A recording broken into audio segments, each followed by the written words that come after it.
ਕਹਿੰਦੇ ਗਵਾਹ ਤੇ ਹਮਲਾ ਹੋ ਗਿਆ ਮਿੰਟੂ ਜੀ। ਦੇਖੋ, ਬਿਲਕੁਲ ਇਹ ਇੱਕ ਬਹੁਤ ਵੱਡੀ ਗੱਲ ਹੈ, ਪਰ ਸਭ ਤੋਂ ਜੇ ਅਹਿਮ ਪੱਖ ਦੇਖਿਆ ਜਾਵੇ ਤੇ ਇੱਧਰ ਸਾਡੇ ਵਾਲੇ ਪਾਸੇ ਸਾਈਲੋ ਨੂੰ ਲੈ ਕੇ ਤੇ ਲੜਾਈ ਹੋ ਰਹੀ ਆ ਹਾਂਜੀ। ਕਿ ਜਿਹੜੇ ਟਰੈਕਟਰ ਟਰਾਲੀਆਂ ਲੈ ਕੇ ਜਾ ਰਹੇ ਉਹ ਗਦਾਰ ਨੇ, ਉਹ ਬੇਜ਼ਮੀਰੇ ਨੇ ਵਗੈਰਾ ਵਗੈਰਾ, ਉਹਨਾਂ ਨੂੰ ਰੋਕਣ ਵਾਸਤੇ ਵੀ ਕੁਝ ਜਿਹੜੇ ਕਾਰਕੁਨ ਆ ਉਹ ਐਕਟਿਵ ਨੇ, ਪਰੰਤੂ ਮਤਲਬ ਕਿ ਆਪਸ ਦੇ ਵਿੱਚ ਇੱਥੇ ਅੜਫਸ ਚੱਲ ਰਹੀ ਹੈ। ਪਰ ਜੋ ਮਹੱਤਵਪੂਰਨ ਚੀਜ਼ ਆ ਉਹਦੇ ਤੇ ਕਿਸੇ ਦੀ ਨਿਗਾਹ ਨਹੀਂ ਜਾ ਰਹੀ। ਇਹ ਹਮਲਾ ਹੋਇਆ ਲਖੀਮਪੁਰ ਖੀਰੀ ਦੇ ਵਿੱਚ, ਜਿਹੜਾ ਇੱਕ ਗਵਾਹ ਹੈ ਇਸ ਮਾਮਲੇ ਦੇ ਵਿੱਚ, ਅਹਿਮ ਗਵਾਹੀ ਦੇਣ ਵਾਲਾ ਜਿਹੜਾ ਸ਼ਖਸ ਆ, ਨੌਜਵਾਨ ਆ, ਦਰਅਸਲ ਇਹਦਾ ਨਾਮ ਵੀ ਮਤਲਬ ਕਿ ਸਿੱਖ ਆ, ਪੰਜਾਬੀ ਆ, ਹਰਦੀਪ ਇਹਦਾ ਨਾਮ ਆ। ਇਹ ਕਹਿੰਦਾ ਕਿ ਮੈਂ ਇੱਕ ਗੁਰਦੁਆਰਾ ਸਾਹਿਬ ਦੇ ਵਿੱਚੋਂ ਮੱਥਾ ਟੇਕ ਕੇ ਆ ਰਿਹਾ ਸੀਗਾ, ਨਵਾਬਗੰਜ ਗੁਰਦੁਆਰੇ ਦੇ ਵਿੱਚੋਂ, ਤੇ ਜਦੋਂ ਮੈਂ ਵਾਪਸ ਪਰਤਦਾ ਪਿਆ ਸਾਂ ਤਾਂ ਉਸ ਸਮੇਂ ਮੇਰੀ ਬਾਈਕ ਨੂੰ ਰੋਕਿਆ ਗਿਆ, ਅੱਗੇ ਗੱਡੀ ਲਾ ਕੇ, ਫਿਰ ਰੌਲਾ ਰੱਪਾ ਕੀਤਾ ਗਿਆ, ਫਿਰ ਉਸ ਤੋਂ ਬਾਅਦ ਮੇਰਾ ਗਲਾਵਾ ਫੜਿਆ ਗਿਆ। ਉਸ ਤੋਂ ਬਾਅਦ ਜਦ ਮੇਰੇ ਸਿਰ ਦੇ ਵਿੱਚ ਉਹਨਾਂ ਨੇ ਮਤਲਬ ਕਿ ਘਸੁੰਨ ਘਸੰਨ ਮਾਰਨੇ ਸਟਾਰਟ ਕਰ ਦਿੱਤੇ, ਤੇ ਮੈਂ ਪੁੱਛਿਆ ਕਿ ਬਈ ਗੱਲ ਕੀ ਹੈ, ਤੇ ਉਹਨਾਂ ਦੇ ਵਿੱਚੋਂ ਇੱਕ ਮੇਹਰ ਸਿੰਘ ਦਿਓਲ ਨਾਂ ਦਾ ਬੋਲਿਆ, ਤੇ ਤੂੰ ਵੱਡਾ ਨੇਤਾ ਬਣਿਆ ਫਿਰਦਾ, ਕੋਰਟ ਦੇ ਵਿੱਚ ਜਾ ਕੇ ਗਵਾਹੀ ਦੇਣਾ, ਮੈਂ ਤੈਨੂੰ ਗੋਲੀ ਮਾਰ ਦਿਆਂਗਾ। ਤੇ ਫਿਰ ਉਹ ਕਹਿੰਦੇ ਕਿ ਮੇਰੇ ਮੂੰਹ ਤੇ ਜਾਨੀ ਅੱਖ ਦੇ ਕੋਲ ਲਾਇਸੈਂਸੀ ਪਿਸਟਲ ਦਾ ਬੱਟ ਮਾਰਿਆ ਗਿਆ, ਤਾਂ ਉਸੇ ਤਰ੍ਹਾਂ ਉਹ ਚੋਟ ਦਾ ਨਿਸ਼ਾਨ ਆ, ਉਸੇ ਤਰ੍ਹਾਂ ਹੀ ਮਤਲਬ ਕਿ ਖੂਨ ਬਲੀਡਿੰਗ ਹੋ ਰਹੀ ਆ।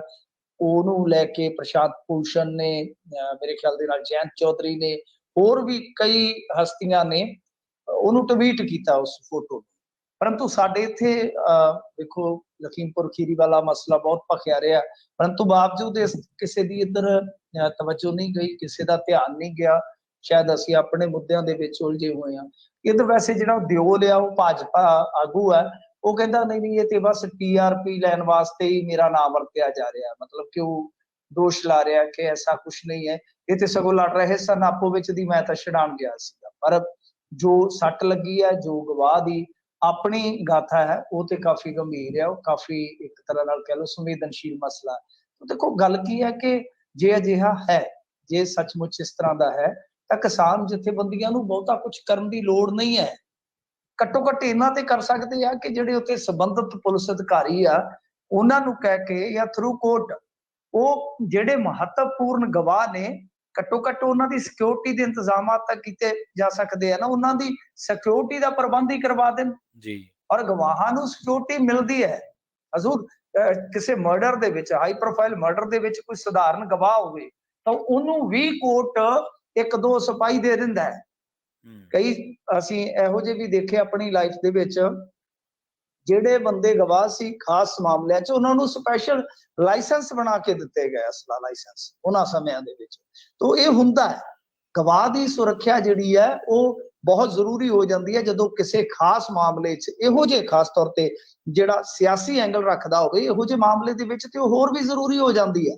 ਤਾਂ ਇਸ ਕਰਕੇ ਜੇ ਕੋਈ ਕਿਸਾਨ ਜਥੇਬੰਦੀ ਵਾਲੇ ਕਹਿਣ ਕਿ ਭਾਈ ਇਹ ਬੜਾ ਲੰਮਾ ਚੌੜਾ ਮੋਰਚਾ ਲਾਉਣਾ ਪਏਗਾ, ਐਸੀ ਗੱਲ ਨਹੀਂ ਹੈ। ਘੱਟੋ ਘੱਟ ਧਿਆਨ ਦੇਣ। ਟਕੈਤ ਸਾਹਿਬ ਕੱਲ KCR ਦੇ ਧਰਨੇ 'ਚ ਜਾ ਕੇ ਬੈਠੇ ਰਹੇ ਨੇ, ਵਧੀਆ ਗੱਲ ਹੈ ਕਿ ਤੁਸੀਂ ਘੱਟੋ ਘੱਟ ਇੱਕ ਐਸੇ ਮੁੱਖ ਮੰਤਰੀ ਦੇ ਨਾਲ ਜਾ ਕੇ ਬੈਠੇ ਹੋ ਜਿਹੜਾ ਬੰਦਾ ਅੱਖ ਚੱਕ ਪਾ ਕੇ ਗੱਲ ਕਰ ਰਿਹਾ ਹੈ।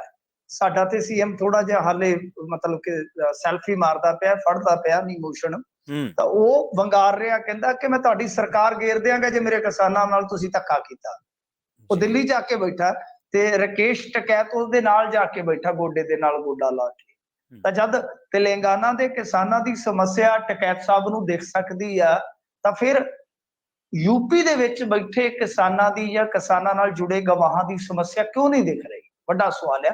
ਤਾਂ ਇਹਨਾਂ ਨੂੰ ਨੋਟਿਸ ਲੈਣਾ ਚਾਹੀਦਾ। ਇਹਦੇ 'ਚ ਕੋਈ ਵੱਡੀ ਮੋਰਚਾਬੰਦੀ ਦੀ ਜਾਂ ਲਾਮਬੰਦੀ ਦੀ ਲੋੜ ਨਹੀਂ ਹੈਗੀ। ਕਾਨੂੰਨੀ ਪ੍ਰਕਿਰਿਆ ਦੇ ਵਿੱਚ ਜਾਓਗੇ ਤਾਂ ਸਿਕਿਉਰਿਟੀ ਦਾ ਇੰਤਜ਼ਾਮ ਹੋ ਜਾਏਗਾ। ਜੀ ਬਿਲਕੁਲ, ਬਹੁਤ ਅਹਿਮ ਨੁਕਤਾ ਫੜਿਆ ਤੁਸੀਂ ਮਿੰਟੂ ਜੀ, ਕਿ ਟਕੈਤ ਸਾਹਿਬ ਤੇ ਜੋ ਸਵਾਲ ਖੜੇ ਕੀਤੇ ਨੇ ਵੱਡੇ ਨੇ ਤੇ ਅਹਿਮ ਵੀ ਨੇ।